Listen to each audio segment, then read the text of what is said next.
Honestly, we should get sponsored. Hi everyone, welcome to Woes of Womanhood. So, today we're going to be talking about a hot topic in our world. We both recently turned 27 over this summertime, and it's been an interesting life stage. I feel like it's the official step into your later 20s. 26 feels like still mid-20s. It feels adolescent. But 27? You're a freaking old. You're a geriatric. But then 28, you're hot and sexy again. I think 27 is just a crash out for some reason. 28 is like, okay, you're like 30, you're hot. No. Eye roll. Well, 28, I think because it's an even number, I like it. 28 feels definitely like 30. Wait, what? 28? 30 and flirty vibes versus 27, you're still able to be like, oh, I'm still 27. No, 27, old. 28, young. 29, because you're so young. close to 30, it's like resets. Because you're basically 30 at that point, so you're like 1 year old of a 30. Yes. Got it. Well, I want to plug in Tana Mongoose made a YouTube video about how she just turned 27 and what she learned in 27. I haven't watched that video, but it's getting like millions of views I right didn't now. see it. We were wanting to talk about this topic before she exploded on this topic, but we're going to go on the bandwagon. So take it away, Melody. I didn't even hear about that. So we'll see if our feedback aligns with her feedback and see if it's a similar experience. To kick us off, we're really going to be going across the whole spectrum from friends to relationships, like life stages and goals and all that jazz. So I think to start off with, I'll pass it off to you, Mel. Kick us off with something that first came to mind when you turned 27, things that you've been thinking about, or just when you're reflecting. Every time we have our birthdays, we kind of like reflect, right? You like kind of do goal setting, check in with where you are. So what did you think about when you turned 27? I want to start off with body image / health. I remember growing up, my mom used to be like, oh, I'm growing old, like I'm so flabby, blah, blah, blah. What does she mean? Like, I don't get it. But now I do. It's the slowed metabolism. It's the inability to build muscle quickly. And I used to be very, and I am still, muscular. Brolic, as some may say. Yes, we got called brolic in one of our earlier episodes. I was able to build muscle very easily. I just have a body type like that. But more recently, I've noticed that I'm not gaining big muscle. I wonder if this is because of age or if this is because of lifestyle, or maybe a combination of the two. It's definitely combination. I'm definitely more sedentary, and I'm focusing more on cardio because it's easier. Lifting just takes a lot more brain power and like formulating your workouts and stuff. So definitely I'm leaning more towards cardio or lighter weights. It's just I'm not seeing that definition anymore that I used to feel. The tightness, the fullness. I just don't have that energy to lift really, really heavy weights. Even for hip thrust exercises, I used to go really heavy, but now I just can't. Like I just feel so lethargic. I also think maybe some of this is an issue about context. Mao and I, as some may say, are very corporate drones. And I think as we've grown in our career, especially when you're in your later 20s, you're kind of settling into like your manager, senior manager type of era where you get a lot more responsibility. And I think that obviously affects your lifestyle. So it may be different for many people, but I think we've gotten to the point where we have some conflicting priorities that we can't focus on fitness 100%. And we don't have like all of that. Like I think you stop developing collagen when you're like 25. So like that elasticity of the skin is also deteriorating. I agree. And it's also a mindset thing too. 5 years ago, I would be so excited to go to the gym, get in my workout, really get that hard pump in, sweat it out. Now I'm not excited. I'm like, okay, I have to do this. This is a habit I have to form. It's a routine thing. So it's also like my motivation isn't there as well. Also on the habit topic, my mom always tells me, she's like, Melody, you need to build these healthy habits before you turn 30, because once you turn 30, it's going to be harder to pick things up. And I think honestly, an element of that is really true. Like you need to put in routines and lifestyle changes in place while you're young, and you can adapt quickly.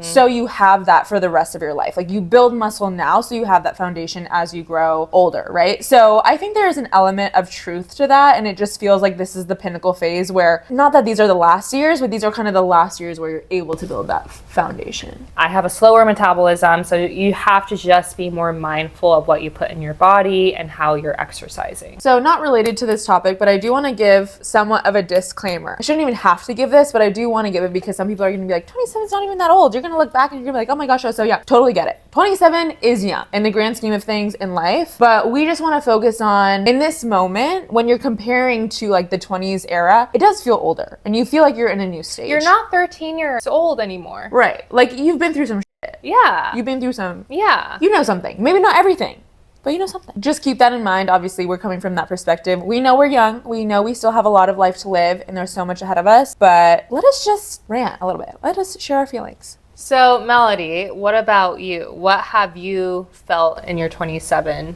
state of mind? Okay, great question. This was actually something you wanted to talk about, but I think it flows well into the body image thing, is while there's that quote unquote negative piece of, oh, my metabolism's going down, my skin's not as elastic, whatever. I also think you have so much more of a sense of self when you are in your later 20s. Mm-hmm. And granted, maybe some people are still finding out who they are, but I think you grow so much during your 20s that at least around 27, some people may feel like, okay, I have a feeling for who I am, what my values are, what I stand for, because you've been through some life experiences and you're able to do some of that more mature reflection, like your frontal lobe is developed. You have more of that confidence in yourself and who you are to your core. Whether that's in like fashion, like I have a better idea of what I like and what looks good on my body. Just different aspects of your life where you maybe feel a little bit more secure in yourself than you did when you were in your younger 20s. I agree with that. I feel like I have my own identity now that I'm confident with. However, I also feel this pressure that I need to do more. It's that comparison aspect because there's so many people doing so many different things at this age. So I feel like, ooh, I need to do this hobby. I need to be an expert at this. So it's kind of hard to describe, but it's like, what more can I do?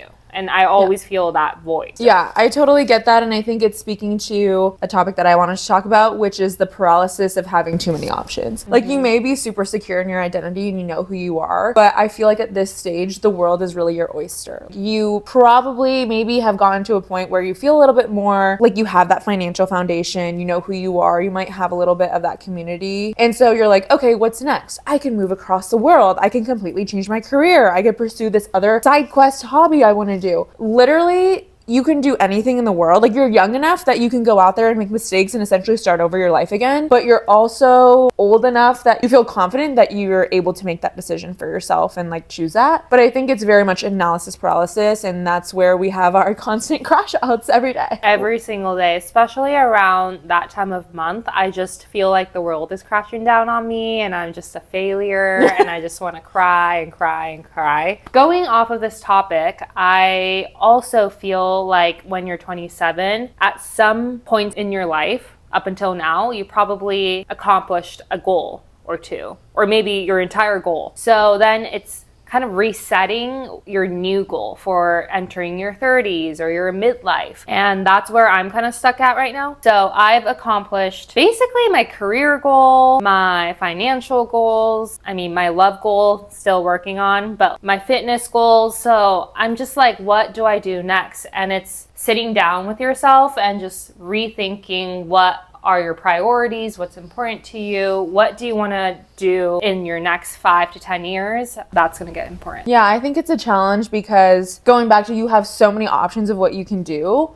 And you have to sit with yourself of like, what do I really want to do? And there's no right or wrong answer. It's up to you to choose what you want. Like no one's going to be there to be like, this is the next step. And this is what's right. And this is what's wrong. Like it's up to you to make that decision and make the most of it. And if it's a success or if it's a failure, like you own that and that's your thing. And it's hard to be navigating that on your own without having that reassurance that, yeah, this is the right path. And you get influenced by other people too. So just finding your right path and what's right for you is really difficult too. Emma was talking about, she achieved all her goals and everything. And you get to this point where you sit down with yourself and you're like, I wanted this my whole life, but why do I hate this? Yeah, why do I feel like I'm still like here? Yeah, you know, like you felt like once you hit it, you're gonna feel like here, but it feels still below the threshold. And I'm like, oh my God. And you're like, what the, like, what? So I think it's always good as a grounding exercise to just sit and think back and be like, oh my gosh, even 5 years ago, 2 years ago, 1 year ago, would I look at where I am today and be like, oh my gosh, I can't believe I accomplished that? I think we don't sit in that gratitude and reflection and be like, wow, that is actually how far I've come. And this is a bunch of the hard work that has come to realization. And being grateful for that and acknowledging your growth and your success there. A lot of us don't do that. So it can kind of feel like, what's next? What's next? What's next? And then you feel unfulfilled. Yeah, as you get older, you get lost in your day-to-day and you don't really reflect back on what you've done so far and all the people that have been supporting you. So those grounding exercises really help you. Because another thing when you're 27 is that your mental health declines. This is what we talk about with crash outs. I never used to have crash outs, people. Never. But when I was 25 and my frontal lobe developed, and now that I'm 27, I'm having crash outs every single week, people. Come on. But I'm like, is that just because corporate is crushing our soul? Maybe. Potentially. So we talked about some of our goals. We talked about body image, our self-identity. I think a big area that we haven't touched on yet is relationships. So friendships and romantic life. Maybe let's start with friendships because we talked a little bit about this in previous episodes, all about building your village and like the people around you. But I think it's important to touch on, especially in your late 20s. It's such a transformational time of you get to fully choose who you want to invest in, and you have to actively make a choice. It's not like it's just going to be convenient and show up for you. Like you need to choose to invest in people and build up that community around you. So Mal, what has your experience been like with friendships and like building that? I've realized that as you get older, when we say invest in your friendships, it's actually money.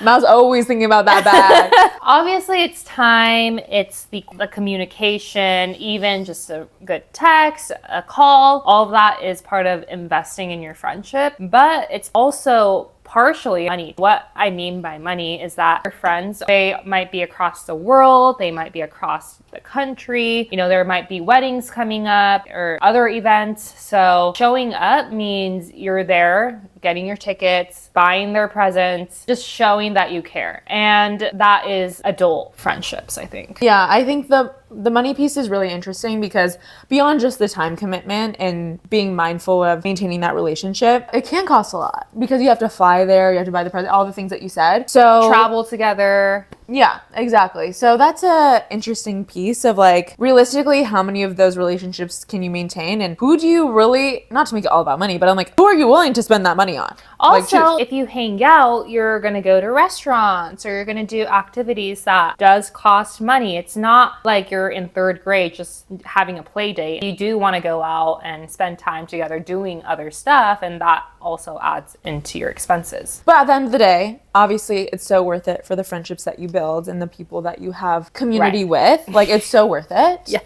We talked about the monetary piece, but how about the different life stages? Like, for example, I'm in a long-term relationship. Mal is single. I don't want to say that, actually. How about you say that, Mal? Because you say every episode that I call out that you're single. So can you give the intro, please? Wait, who says that? You're like, every episode, you say that I'm single. Well, yes. Melody, in every single episode, has to point out that she is in a long-term loving relationship, and then she looks at me to the right and says, I am very single. So yes, I would like to say that I am single, and it is hard because everyone else in my life are at different stages, whether they are married, they just got engaged, they're about to get engaged, they have a baby, they're pregnant, just all over the place with different life phases. So how does that make you feel? How do you navigate that? How are you there for them? Yeah, it's so interesting because I think I'm in a very unique situation versus, let's say, my coworkers or people's friends of friends that I've heard of. They're all single. Usually people who are in different stages in life find people who are in the same stages in life with them. I think I am in a unique situation, and I do feel that pressure sometimes of, oh, do I need to find someone that I need to get engaged with soon? But honestly, in the grand scheme of things, I'm like totally fine. So yeah. I just have to remind myself that there are people of my age at the same life stage as me. It's just my current situation is honestly kind of weird. Like a lot of your friends are in longer term relationships. I actually have an interesting topic. So I saw this TikTok video that was all about, oh, you know, having friends in different life stages. And I think what's really important that they say is, okay, even if, let's say I had a child, right? It's like, you would be there for me and my child's birthday, and maybe I'm not able to go out because I have a kid, whatever. But there has to be some level of me also having a night where I get a babysitter, or, you know, my kids with my husband or whatever, and I go and hang out with you and like have a girls' night with you because we're investing kind of into each other's life spaces. Interesting. But then there was a lot of discourse in the comments about people were like, why would I leave my kid to do that? Like, I have a kid that's like way more important than going out with you for like a night out. Like, why do I need to do that? There's a lot of discourse on this. Like, oh, when you have a family, like, is that like higher ranked priority than being single? And an interesting connection though to that was when you think about the workplace. For single people, they're like, oh, they can do it because they're single. They have like nothing better to do. Obviously, they can do all this work. And there's so much more leeway in like work-life balance for people who have families because they're like, oh, like, well, they have kids and they need to prioritize their kids. But that's not fair to single people. Like, single people have a life too. They also need balance. They also need to prioritize themselves. It feels like a similar parallel where it's like unfair treatment in work also happens in like personal relationships too. So what are your thoughts on that? Well, I've always had that idea that once you have a family, once you are engaged / married, your friendship ends there. So Mao is like, you're married. I'm no longer talking to you again. Yeah, it's like that bond breaks. And that's fine because that bond is now created with your partner and it's stronger than ever. And it's not just your romantic partner. They become your friend, your romantic partner, obviously, your co-parent, your best friend is not really needed anymore. So I have a completely different take on this. And I feel like throughout my relationship, before you say anything, I just want to say, think about your moms. Think about older people and their families and who have kids. Do they have like a best friend? I would say majority no. Usually they don't. The family is like the number one. They do have a best friend. Who's best friend, Melody? She has many friends. Best friend. I have never seen this best friend at a family function. I mean, she has friends, but best friend may be different. This is what I'm saying. It's, you become an acquaintance. I mean, no, you can be a best friend, but best friend is not like how we're best friends. It's a totally different version of best friend. It's just an acquaintance. It's not acquaintance. It's a friend. Yes, it is. Okay, Melody, sorry that I interrupted you, but you may go ahead. No, I think interesting perspective. You're valid to have that perspective. I feel as though you can still maintain your friendships in a relationship. What best friend means when you're like married and have kids, does that maybe look a little bit different than when you're in like college and hanging out with your best friend every day? Of course it's gonna look different, but you're still gonna love that person, care for that person, and invest time in that person, but maybe just in a different way. And obviously, yeah, your family probably will always come first. Let's say on the other end of the person who doesn't have that family, if they're not getting reciprocated the same amount of, let's say, love or best friendness, I don't know what that means, but best friendness, then obviously they're going to start ranking you as lower because it's a different dynamic, like you said. It's like, I'd rather spend time with someone who has that time. Who's going to go out. Yeah. Like, going to go out with me on a Friday night than, like, going and staying. Well, yeah, I mean, you don't have to go out, but it's, like, a different type of connection. I get what you mean by, like, oh, their ranking goes down in the priority order. I get that. But I just think, rather than the ranking goes down, I just think it's an evolution of the friendship. Like, a change in the friendship. Obviously, the love is still there. The care is still there. But it is a change in maybe priority, investment. I mean, change means either positive or negative. So I would like to say, why can't it be like on an even parallel universe? Like, it's a totally different situation. From a family perspective, yes. But let's think of it from my perspective. I can't relate to what a family perspective friendship is, and I can't be in this parallel world. I'm looking from Earth. Right. So that's the only like dimension I know. Fair. Yeah, I think it is difficult. Maybe if it's two families, then that evolution of best friends really develops into something new, which is awesome. But I think if you stay in this dynamic of single versus family, it's like very hard. Yeah, I think it's just a transition. Like, you have to deal with those changes. And I think being aware of that and conscious of the changes is important, but also understanding like it's natural for things to evolve over time. Yes. Maybe don't be like Mal and like fully cut off and be extremely and be like, bye. Well, you're married. Cut off. Well, the married person is happier, right? Isn't that what society says? Why are you so like cynical? I'm not cynical. I'm just a realist. Period. Okay. Well, Anyways, you can have whatever perspective you think. You kind of heard some of my take, you heard some of Mal's take, and take that as you will. Mal, I know you had a couple other topics to cover. I wanted to talk a little bit about weaknesses and strengths. When I was younger, I wanted to focus on my weakness. So I wanted everything to kind of be equal and not have this like one strength and another really big weakness, whether that's in career or hobbies or activities, whatever. But as I get older, I'm like, I'm not going to focus on my weakness anymore. Like, I'm going to lean into my strengths and find what I like and just continue that one path. And that path is a lot more clear. That's how I'm navigating my life. Can you give me an example? Like, I used to feel like I'm not as good with numbers. So that's why I went into data analysis, and I was just always gravitating towards numbers. I loved Excel, marketing analytics more than creative marketing. But now I barely look at numbers, and I'm just focusing on developing content, more creative side. And I'm leaning into that because I do think that is my strength and what I really like. And it's like, why would I focus on something else than that? I think that's good life advice in general. Is maybe when you're younger, I guess it's good to like think about your weaknesses and try to fill some gaps. But as you get older, lean into your strengths, because that will take you much farther than trying to improve some sort of weakness, right? Yeah. Don't think about improvement. Think about... I mean, you can think about improvement. You can think about improvement, but you don't have to be like, I am so horrible in these areas, so I'm going to fully like dive in and take classes and try and improve to get to the normal baseline point of behavior for these. That's not going to help you. It won't. It's not going to set you apart. It's not going to really distinguish you and like give you a speciality and like a good purpose. You're just going to become bad to average. What do you have to show for it then? Like, having little knowledge of everything versus extreme knowledge of one thing, I think the latter's better. Interesting. Was that English or what? Yeah, that's correct. Okay. Yeah. So that's what I learned in my 27th year of life. Yes. And you know what's interesting is when you turn that age, you actually completed that age. So we're 27, but we've already completed our 27th year. It's like, oh, when you turn 1, you're not like 0, you've completed a whole year. So we've actually already completed our 27th year, and we are starting the journey of our 28th year of life. Oh, okay, I get it. Ever thought of it that way? We're actually living our 28th year. Anyways, I would love to hear about your experiences being 27 or whatever age you are, just like late 20s. I think 27 is a really crazy time. It's, what is it, Venus return? What did they say? Saturn return? It's a Venus? Saturn return. Saturn return? Yes. So I think crazy shit happens at this age. Crazy! And also I think it's a great time to do everything that you want to do because you have a lot of freedom.